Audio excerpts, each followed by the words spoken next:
Mom, Dad, I humbly suggest you save some money and shop Amazon for back to school. It's for my growth, meaning my body's growing at an alarming rate. And clothes you buy me this year will be very small very soon. Plus, the clothes I love today will be out of style tomorrow. But at least your wallet doesn't have to be my fashion victim if you shop low prices for school at Amazon. Hopefully this is helpful. Amazon. Spend less, smile more.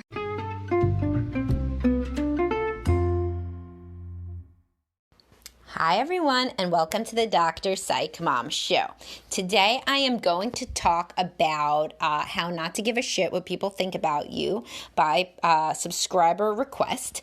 Actually, a Facebook group member, in addition to a subscriber, asked about how to not care and become less of a people pleaser. People pleaser is a little bit separate. It's related, but whether or not you're actually an active people pleaser, there are many people who are still anxious about their perception in the world, and we'll get into why and how to stop. But first, you should definitely click on the subscribe link because I have great recent episodes, and I'm going to be doing one every 4 episodes instead of one every 5 episodes. The most recent one was on unconditional love, and that should be required listening for all couples, and I give you lots of discussion questions at the end that you can use to prompt discussions with your partner, whether or not they listen to the podcast with you, because as I've hopefully driven home, they don't have to listen to my podcast. I'm not for everyone. Some people don't like podcasts. I myself hate podcasts, so I get where your partner's coming from. I don't listen to anybody talk. It's consistently shocking to me that people will listen to me talk because I will listen to no one talk. So if they don't like my podcast and they don't like my posts, or they just don't like me, then you still can on your own have those discussion questions so you can bring up topics, because remember, it's about your relationship. I don't like it. It doesn't matter if they like listening to me. They gotta like listening to you. You bring up the topics, and then you will have stuff to talk about that's very interesting with your spouse. And it doesn't matter where you get it from. You could get it from me. You could get it from an epiphany from God. It doesn't matter. If you come up with something interesting to talk about, you bring it up, and then that will enrich your relationship, and you will learn more about one another, about the Unconditional Love podcast, or about anything, literally anything in life. I also have 100 date night questions on my website relatedly. So anyway, let's dive into this topic. So over time, people care less and less what others think of them usually. And when you're young, you care a lot, and that's evolutionary. When you're a young child, you really want to fit into your family and to your community. And then this really peaks in adolescence. It's unsafe as a child not to be part of a community because you are a tiny, weak little mammal. And so you need to be part of a pack in order to survive. When you're an adolescent, you need to fit in because your body's telling you to breed. Hopefully your body doesn't win that discussion so that you don't breed when you're still an adolescent, but and you give yourself a little more time before you have children. But your body is telling you to find a mate and to find a community and to, be fruitful and multiply. And you can't do that if you are weird, I mean, like if you do not fit in, then usually, especially in the pre-internet age, it was harder to find a partner. And so there are many evolutionary reasons why people like to fit in and why people do care what others think. But then, we are not just driven by our biology, except vis-a-vis ovulation and menstruation, as I discuss on my website frequently, or this podcast. But no, I'm just kidding. We are obviously driven by our biology, but also, we have brains and free will. And cognitive reframing is a core component of CBT, and we can change how we think about things so that it's more adaptive. So you can understand that, there's a real biological imperative to fit in, but it's not really useful to you long-term as an adult. So most people listening to this have already found a mate, or they know that they can find mates because they did in the past at some point, and they are situated in a larger community and have a job and so forth. But So like nobody, they're not going to like, be outside of the tribe, ostracized, not given food or whatever happens to people who don't fit in, more primitive societies. And still, you find yourself obsessing over what people think about you and feeling really hurt when people don't like you or whatever. And it no longer serves you to obsess over this stuff, because all it does is make you anxious and really prevent you from living an authentic life. Because if you're always wondering what people are going to think about you and you're trying to be inoffensive and to please a million masters, then you're never going to be authentic and true to yourself, because you yourself probably like to do, say, whatever things that somebody might not like. By very virtue of doing anything, somebody may like you less, because there's a whole range of people and they have all their opinions. And so the idea that their opinions are going to align with what you're doing all the time is impossible. But yet some people try to do this and try to please everybody all the time, get very upset when people don't like them.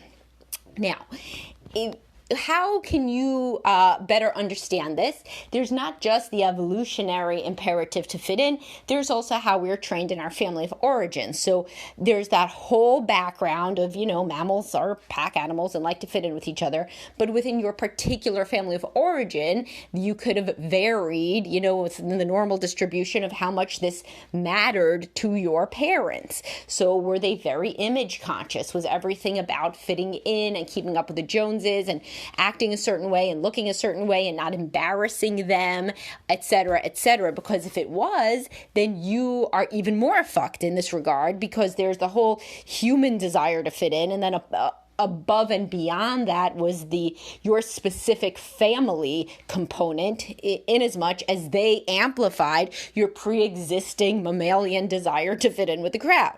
So you're always then going to have your parents' voices in your head, whichever one it was, saying, don't dress like that, don't act like that, people are looking at you, don't make a problem, etc., etc. Now, this isn't to say that certainly, I believe that children should be trained to not make a problem, overall, and to not to be self-centered and to fit in within the constraints of society, right? And I say that all the time. Don't let your kids treat you like garbage. Have your children be nice to you, be empathic, teach this, etc. But some parents, of course, take it too far, and everything is about fitting in rather than ever understanding what the child is thinking or feeling. Most parents nowadays do the opposite. They're too much what the child is thinking or feeling above the idea of fitting in. So a nice balance, of course, is best, but again, it's difficult to get such a thing. But if you were raised by parents who were super invested in the judgments of others, then it is very hard to shake this habit as you mature, even if intellectually you realize that it does not serve you. So what are some ways to start understanding how to not give a shit, right? Well, one is you should go back to my podcast on people hate disavowed parts of themselves. Like if you don't like somebody, then it's likely because there's something in you that's being triggered. So let's say, but you're using this to understand why people may not like you. So me, for example, right? So I'm a therapist and I talk about sex. And so some people may think that that is attention seeking, right?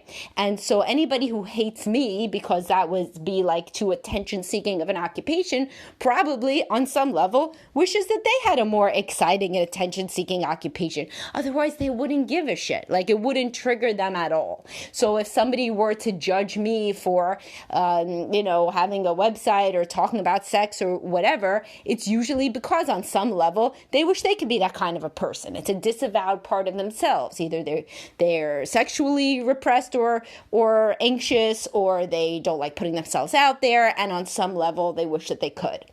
And this is much of what is discussed in therapy when people have these deep reactions of massive dislike and hatred toward other people. It's usually because there's something inside them that is being triggered by this person, such that they kind of wish they were more like that, or they were never allowed to be like that, etc., etc.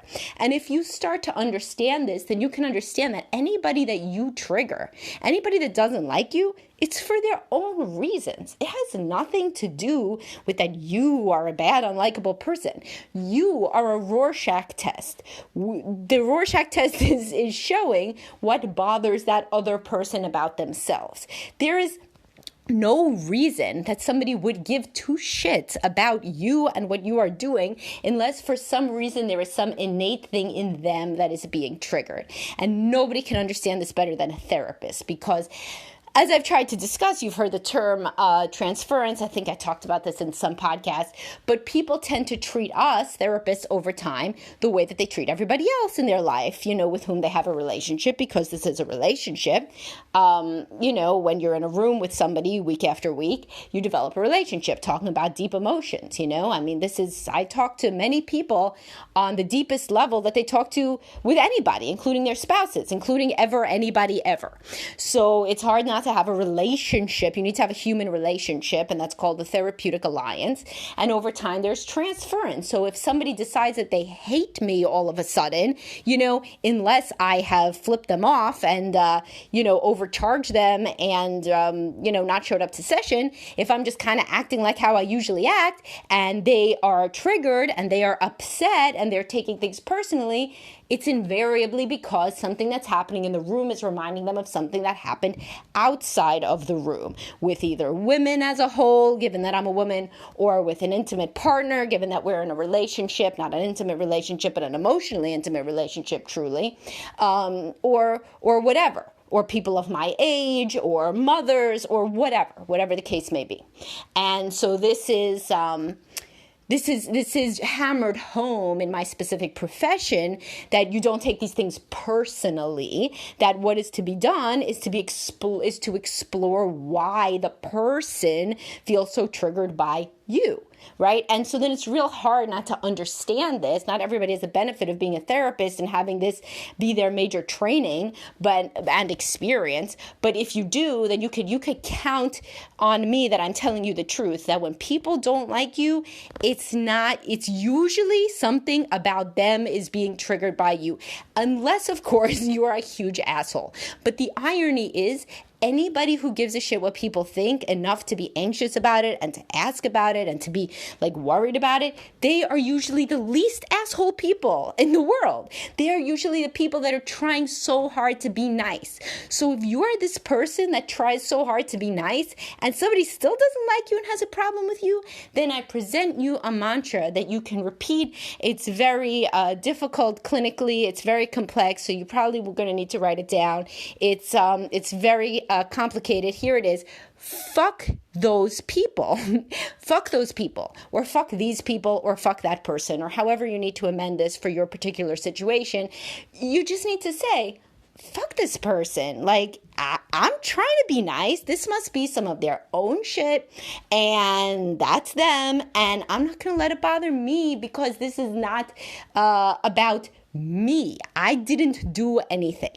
Now, if you did do something, then you apologize for it. And if they tell you, for example, let's say that you think that there's another woman at preschool pickup that gives you side eye, and you are thinking, man, what did I do? Why does she hate me? This, that. And then she says to you, I wonder if you're going to get Madison's biting under control. And you're like, what? And it turns out your kid's been biting her kid. Well, then you're like, I'm real sorry. Nobody told me about Madison's biting. I will, figure that out. Wow, didn't know that. So in that case, kid that Madison's biting probably isn't going to like you. But if there isn't a reason, then you got to assume that something in the way that you're showing up, something, your outfit, maybe the car you drive, maybe it's your voice, I don't care what it is, triggers this person. They either want to be more like you, or you remind them of their mother or their sister, or they're just having a bad day. And fuck that person, because it really does not need to bother you. You do not need this person. Your evolutionary system of guarding your place in the pack has been activated, but then your cognition can go against it. And you could say, I don't need this person.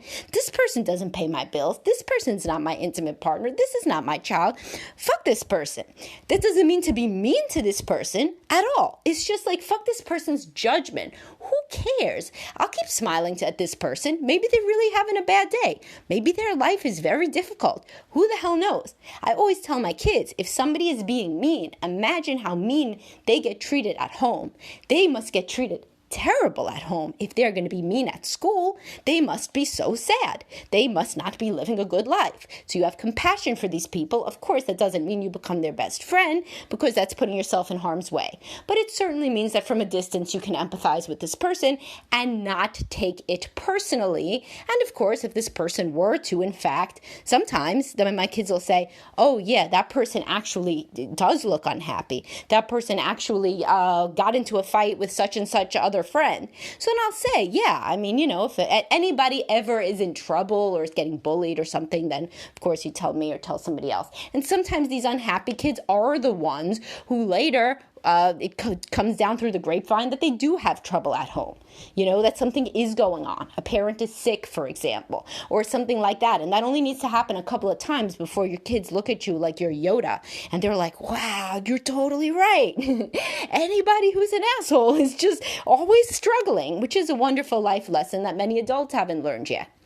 So if you struggle with this, practice looking at the situation a lot more objectively. You are just one person. You can only really choose to be how you are. And however you are is going to turn some people off. And fuck those people, because those people don't matter.